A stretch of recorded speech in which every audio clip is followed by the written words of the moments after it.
സ്വകാര്യ ബസ് ഉടമകളുടെ പ്രശ്നങ്ങൾ കേൾക്കാൻ സർക്കാർ ഈ മാസം 13-ന് പ്രത്യേക ചർച്ച നടത്തും. വരുമാന നഷ്ടം ആരോപിച്ച് ശക്തമായ പ്രതിഷേധം ഉയർന്നതോടെയാണ് സർക്കാരിന്റെ നീക്കം. സ്വകാര്യ ബസ് മേഖലയിലെ പ്രശ്നങ്ങൾ പഠിക്കാൻ വിദഗ്ധ സമിതിയെ നിയോഗിച്ചു.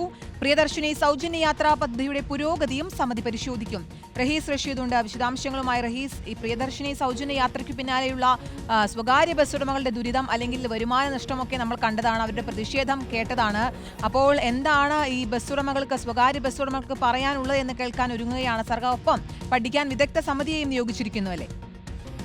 കീർത്തന, സ്വകാര്യ ബസ് ഉടമകൾ ഈ അടുത്ത കാലത്തൊന്നും ഉണ്ടാകാത്ത തരത്തിലുള്ള വലിയ പ്രതിസന്ധി അനുഭവിക്കുന്നുണ്ട്. KSRTCയുടെ ഓർഡിനറി ബസ്സുകളിൽ സ്ത്രീകൾക്ക് സൗജന്യ യാത്ര കൊടുക്കാനുള്ള സർക്കാർ തീരുമാനം വന്നതിൽ പിന്നെ ഒരു നിലയ്ക്കും മുന്നോട്ട് പോകാനാവാത്ത ഒരു അവസ്ഥയാണ് സ്വകാര്യ ബസ് ഉടമകൾക്ക് ഉള്ളത് എന്നതാണ് അവർ പറയുന്നത്.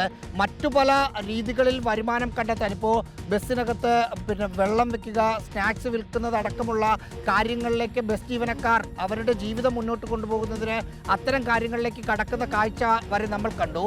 സർക്കാരിനും ഈ വിഷയം ഒരു പരിധിവരെ അറിയാം. പക്ഷേ എന്ത് ചെയ്യാൻ പറ്റും എന്ന കാര്യത്തിൽ വിദഗ്ധമായ ഒരു പഠനം വേണം. അതിനാണ് വിദഗ്ധ സമിതിയെ വെച്ചത്.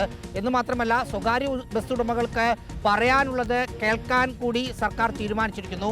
13-ാം തീയതി തിരുവനന്തപുരത്ത് വെച്ച് ഗതാഗത മന്ത്രി CP ജോൺ ഈ സ്വകാര്യ ബസ് ഉടമകളുടെ സംഘടനകളുടെ യോഗം വിളിച്ചിട്ടുണ്ട്.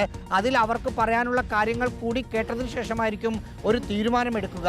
എല്ലാ സ്ഥലത്തെയും സ്വകാര്യ ബസ് ഉടമകൾ ഒരേപോലെ പ്രതിസന്ധി നേരിടുന്നില്ല എന്നതാണ് സർക്കാരിൻ്റെ നിലപാട്.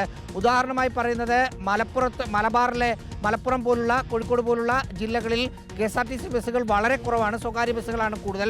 അവിടെയുള്ളവർ ഈ പ്രതിസന്ധി നേരിടുന്നില്ല. പക്ഷേ തെക്കൻ കേരളത്തിലേക്ക് വരുമ്പോൾ പല സ്ഥലത്തും KSRTC ബസ്സുകൾ സ്വകാര്യ ബസ്സുകളെക്കാൾ കൂടുതലുണ്ട്. അവിടെയുള്ളിടത്താണ് വലിയ പ്രതിസന്ധി എന്ന ഒരു പ്രാഥമിക വിലയിരുത്തലാണ് സംസ്ഥാന സർക്കാരിനുള്ളത്.